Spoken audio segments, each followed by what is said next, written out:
It's live. Nate Burleson, this is crazy. It's lit, baby. It is. Peter Schrager, Kyle Brandt, I'm Kay Adams. Welcome to the Super Bowl, everybody. Yeah. We are here every morning. Yep, kicking off a full day of coverage right here on NFL Network. Over 85 hours of live TV to get you all the insider info, all the angles, and the vibe here in Minneapolis at the Super Bowl. Yep. We have some ridiculous guests stopping by the show. An absurdly good lineup. Take a look at who we got, Triggs. We've got, obviously, Kurt Warner. We've been hyping all day. This is going to be amazing. Kurt's coming on. And I'm looking right down there at that fourth one. This is a big week for the Eagles and Patriots. Might be a bigger week for T.O. He's going to join us here to talk about his Hall of Fame candidacy. How about one of his former teammates and another guy who's going to be in the Hall of Fame? Jason Witten is here. He's been playing for 50 years. Greatest man in America. We got legends on top of legends on top of legends, Kay. And the best fans in the NFL. That's what I'm talking about. Right now. Time for the lead block. Lead block. Oh, what is that you brought with you, Kyle? This is a board that is white. Tell me about it. We write funny things on it and call it a segment. This is Whiteboard Wednesday. I've got questions. I had a really great pair of shoes I wanted to bring, and I didn't, so I could pack these 4 whiteboards. So you guys better bring it, and you can tweet along at home at #GMFB. Let's get it going right now. We all saw Bill Belichick, speaking of nice shoes, dressed to the nines, wearing a dad's fedora, getting off the plane Monday. A lot being said about that. That is a long flight from Foxborough to Minneapolis. We took a flight from there together yesterday. I want to know, if there was a coach, an NFL coach that you would have to sit next to on a cross-country flight, who would you pick and why? Oh, okay. Who'd you take a cross-country Leave road the trip Jimmy with? Choos, bring the whiteboards. Yes. Incredible. I think Yes. that's from The Godfather. I did that for you. That's amazing, Kay. Yep. I got something to say to this gentleman. Bear down. Matt Nagy, the head coach of the Bears. Now listen. I've sat next to a few Nagy passengers on a plane. One of them was Schrager on the way here. Peter, I'm sure that young Sheldon is great. It's not necessarily for me. Matt Nagy, we got things to talk about here, all right? You're not watching a movie. You're not getting anything. Sit here. What are you doing with Trubisky? What are you doing with those running backs? What are you doing with the defense? How are you going to take out the Vikings? How are you going to do it? Do you have a plan? I hope this is a long flight. This has to be transcontinental because we got a lot to talk about. Nagy, my man. All right. I like that. I'm going to go with this guy. I'm going with Marvin Lewis. Hear me out. Really? Hear me out.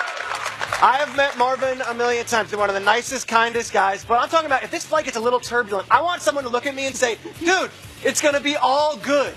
No matter what. Regardless. We are good. Schrager! Dude, we are good. We're not going anywhere. We are not going anywhere. We are safe. All right. Trust me.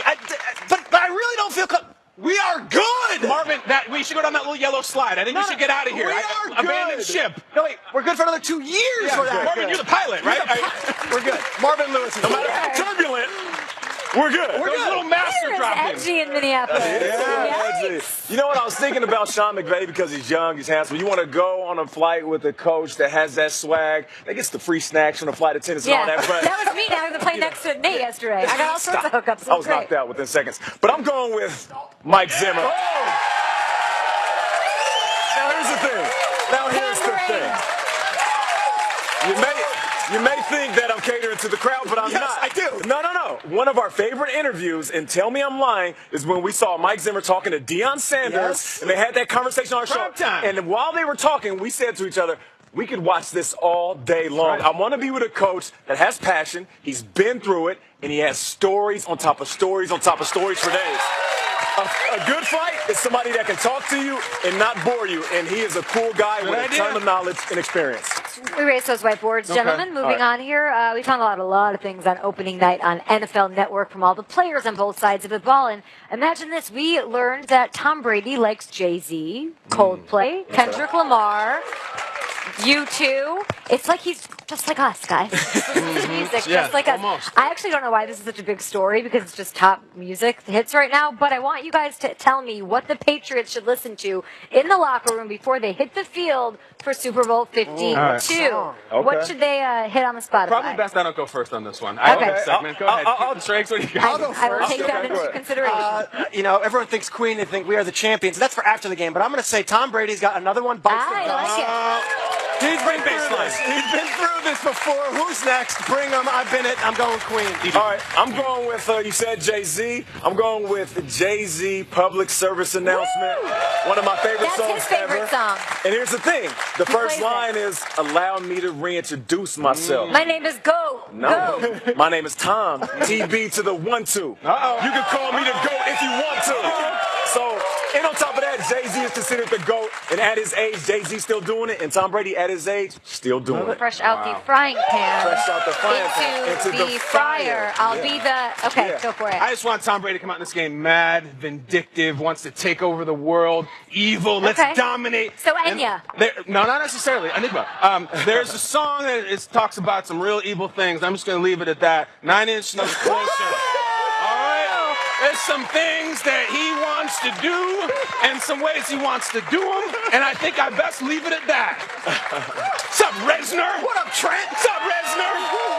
He wants to, I'll leave it at that. Speaking of music, I learned something from the Grammys this week that I knew I was going to use here in Minneapolis. It was the Blue Ivy going Right. to Beyonce. Hey, Kyle. Just relax. 9 Inch Nails. Relax. I got a tweet that said, Schrager, tell Kyle he's got to pace himself here. No, never. We're 350 shows in. He's I feel the going same to- energy. I haven't breathed. Well, we have an over-under on when you're going to lose your voice, the three of us. It's by 10:30 Eastern. If I'm doing my job. Yep.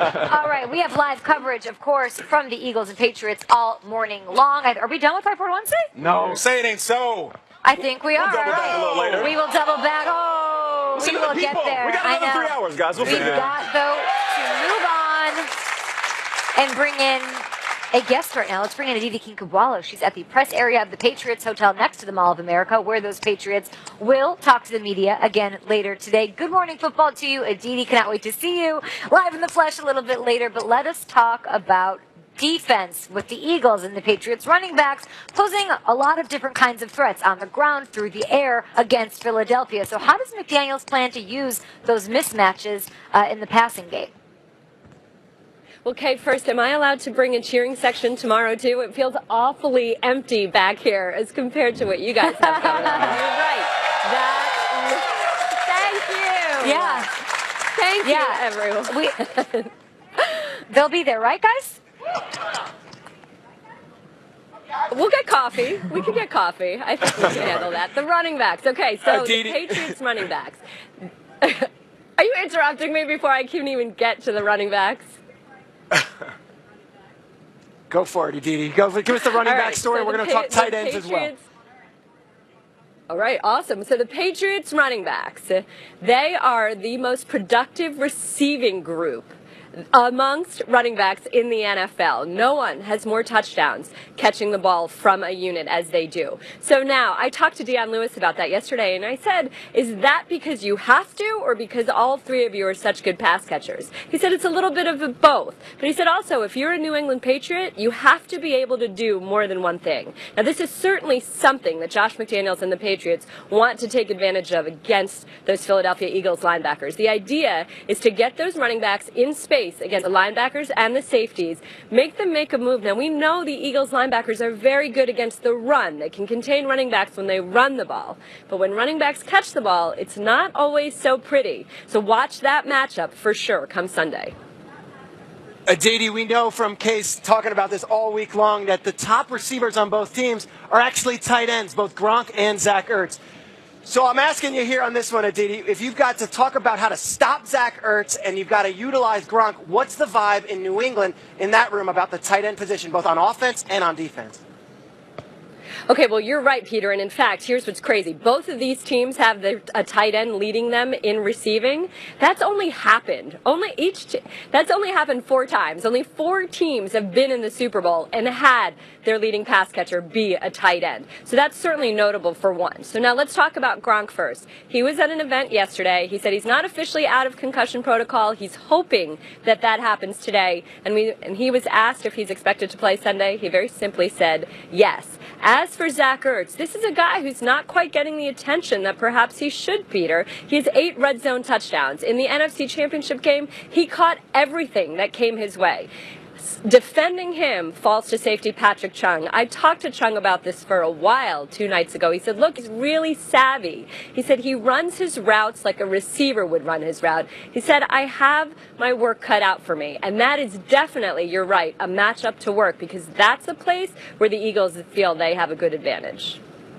Both leading receivers, as you guys mentioned, in the postseason, no tight end has more touchdowns or yards than one, Robert Gronkowski. Great stuff with Aditi King Kabbalah. We're sending you a fat head and a couple of fans and a coffee. Stay tuned.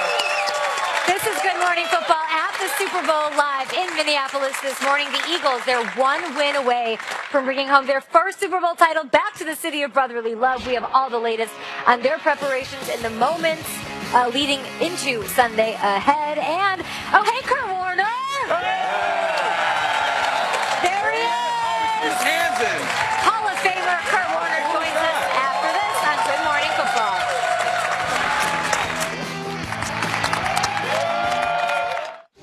Gentlemen, it's time you stopped wearing